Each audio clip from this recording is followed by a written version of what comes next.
8 মাস আগে আমার মৃত গার্লফ্রেন্ড পরি ম্যামের আইডির পাশে সবুজ বাতি জ্বলতে দেখে আমি পুরো হতভম্ব হয়ে গেলাম। ম্যামের আইডি অ্যাক্টিভ, কিন্তু কিভাবে? সাথে সাথে আমি ম্যামের কবরের দিকে তাকালাম আর ভাবলাম ম্যাম তো ওখানে সাহিত্য আছে, তাহলে ম্যামের আইডি চালাই কে?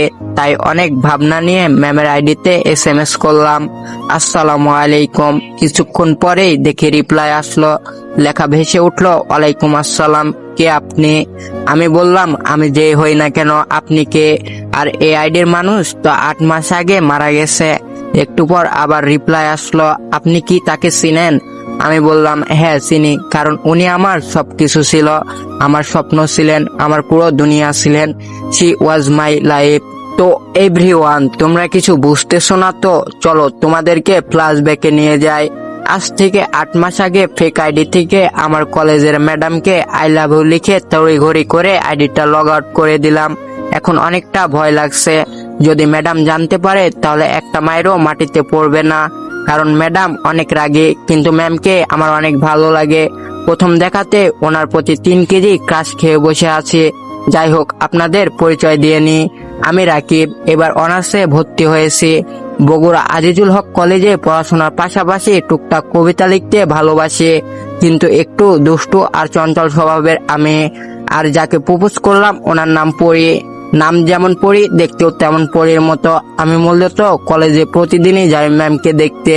পড়ার সময় ম্যামের কথা মনে পড়তে ফেক আইডি দিয়ে ম্যামকে ওই কথাগুলো বললাম। সামনে আমার মাত্র এক্সাম, তাই একটু পড়তে হচ্ছে।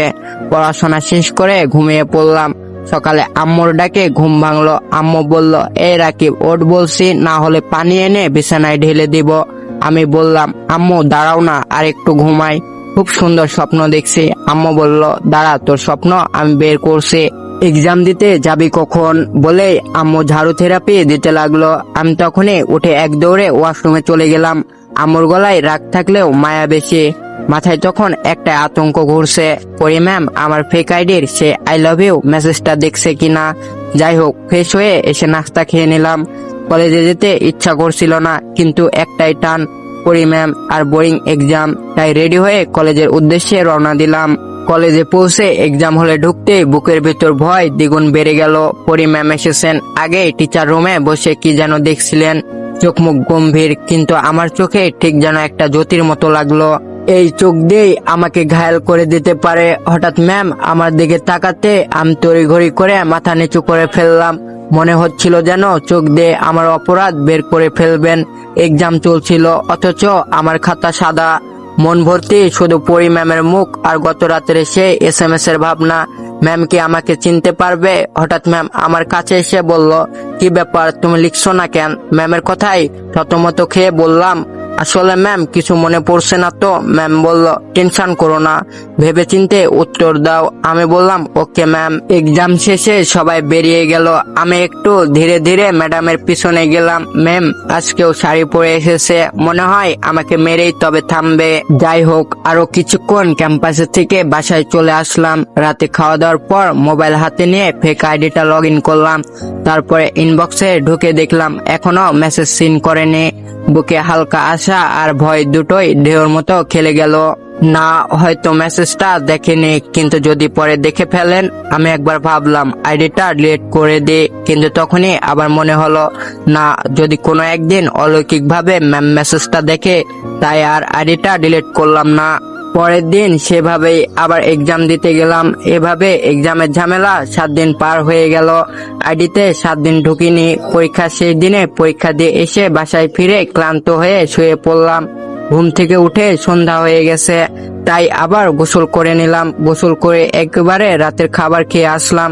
রুমে শুয়ে আছি, কিন্তু মনটা অস্থির হয়ে আছে। একটাই চিন্তা মাথায় ঘুরছে, এই 7 দিন পরি ম্যাম কি আমার মেসেজটা দেখছেন? ঘড়ির কাঁটা তখন রাত 12টা সুই সুই। ভয় আর কৌতূহল একসাথে বুকের মধ্যে কিল মারে। অবশেষে সাহস করে ফেক আইডিতে আবার লগ ইন করলাম। ইনবক্সে ঢুকে আমার দম বন্ধ হয়ে গেল, কারণ দেখলাম ম্যাম SMS-টা সিন করেছেন, আর ঠিক নিচে একটা রিপ্লাই, কে তুমি? আমার গলা শুকিয়ে গেল এক মুহূর্তে, হাত পা ঠান্ডা হয়ে আসছে। কে আমি? এই প্রশ্নের উত্তর তো দেওয়াই যায়, কিন্তু দিলে তো ধরা পড়ে যাব। কিন্তু প্যাচ মেরে একটা তাড়াতাড়ি করে রিপ্লাই দিলাম। একজন অনাকাঙ্ক্ষিত মানুষ যাকে আপনি চোখে দেখেন না কিন্তু মন দিয়ে খুঁজেন। মেসেজ পাঠিয়েই সাথে সাথে আবার লগ আউট করে দিলাম। না জানি ম্যাম আবার কি পাল্টা প্রশ্ন করে বসেন। তারপর ফোন রেখে ম্যামকে কল্পনায় নিয়ে ঘুমিয়ে পড়লাম। পরের দিন সকালে ঘুম থেকে উঠে ফ্রেশ হয়ে খেয়ে আবার কলেজের উদ্দেশ্যে রওনা দিলাম। কলেজে পৌঁছেই ক্লাসে ঢুকলাম। আজকে পরি ম্যামের ক্লাস আছে, তাই তো আমি আজকে তাড়াতাড়ি এসেছি। আমার এক বন্ধু আছে, নাম সাকিব। ও আজ আসেনি, তাই একাই জানালার পাশে 3 তলা ক্লাসরুমে বসে আছে। ভিতরে ভিতরে ম্যামকে দেখার জন্য একদম আগুন ধরেছে। ম্যাম ক্লাসে ঢুকলেন আজও এক অসাধারণ সাজে। গাঢ় নীল শাড়ি, হালকা কাজ করা ব্লাউজ, কানে ছোট দুল আর চোখে গম্ভীর একটা মায়া। মনে হচ্ছিল পুরো ক্লাসের আলো নিভে গেলেও ওনার সৌন্দর্যের আলো ফুটবে।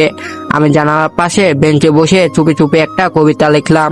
ফোনের স্ক্রিনে যেন অজান্তে সৃষ্টি হয়েছে কোনো পরী, চোখে হারিয়ে যায় শত কবি। কোনো বনে নয়, সোনালী শাড়িতে ঢাকা স্বপ্ন বন্যা। সে ম্যাম আজ ক্লাসে এসে বসেছে মন করা রঙে ভরা। কবিতাটা লিখে আমার ফেক আইডিটা লগ ইন করলাম। তারপর কবিতাটা টাইপ করে ম্যামের ইনবক্সে পাঠালাম।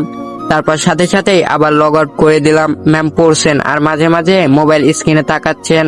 আমার বুক ধুকবুক ধুকবুক করছে। হঠাৎ ওনার ঠোঁটের কোণে একটু হাসি টের পেলাম। উনি কি কবিতাটা পড়তেছেন? হয়তো পড়েই হাসতেছেন। কবিতাটা পড়ে ম্যাম আশেপাশে তাকাচ্ছেন আর ভাবছেন কে এরকম কবিতা পাঠাচ্ছে। কিছুক্ষণ আশেপাশে তাকিয়ে আবার ক্লাসে মনোযোগ দিলেন। আমিও একটু মুচকি আসলাম। তারপর ক্লাস শেষে হতেই আমি বাসায় চলে আসলাম।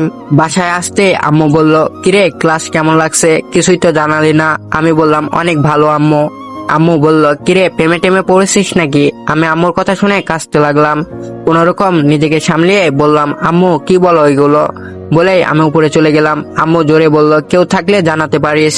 প্রথম পার্টে সম্পূর্ণ ভিডিও আপনাদেরকে দিতে পারলাম না, কারণ আমি আজকে খুব অসুস্থ, তাই ভয়েস রেকর্ড করতে পারতেছি না, আর কণ্ঠটা শুনতে ভালো লাগবে না বলে এতটুকুই রাখলাম। নেক্সট ভিডিওতে সেগুলো দিব।